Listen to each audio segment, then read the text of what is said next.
Hi everyone, welcome to my channel. I'm Sushmita. ఈరోజు చారు ఎలా చేయాలో చూద్దాం. మీకు కనుక వీడియో నచ్చినట్టయితే లైక్ చేయండి, షేర్ చేయండి, నా ఛానల్ని సబ్స్క్రైబ్ చేయండి.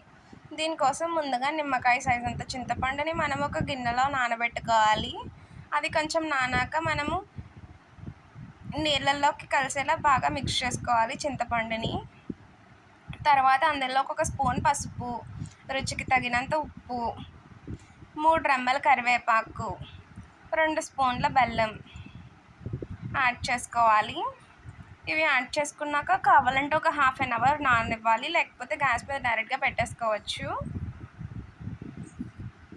ఇది మరిగేంత వరకు మనం గ్యాస్ మీద ఉంచుకోవాలి. చూడండి, కొంచెం లైట్గా మరుగు పట్టింది. మనం బాగా మరుగుతున్నప్పుడు చిన్నది పెట్టుకోవాలి, లేకపోతే చారు అనేది చాలా ఈజీగా పొంగిపోతుంది. చారు అనేది ఇప్పుడు బాగా మరుగుతుంది చూడండి. ఈ స్టైల్లో మరిగాక మనం ఒక 10 మినిట్స్ మరగనిచ్చి గ్యాస్ ఆఫ్ చేసుకోవాలి. ఇప్పుడు పోపుకు కావాల్సిన పదార్థాలు: ఎండుమిర్చి, కరివేపాకు, మెంతులు, జీలకర్ర, మినప్పప్పు, ఒక ఉల్లిపాయని చీలికలుగా కట్ చేసుకోవాలి. ముందుగా ఉల్లిపాయలని బాండీలో వేసుకున్నాక మిగిలిన పోపు పదార్థాన్ని కూడా వేసుకోవాలి.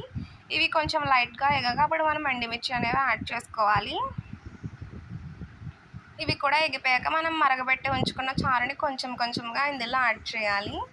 అప్పుడు ఎంతో రుచికరమైన మన చారు రెడీ అయిపోతుంది.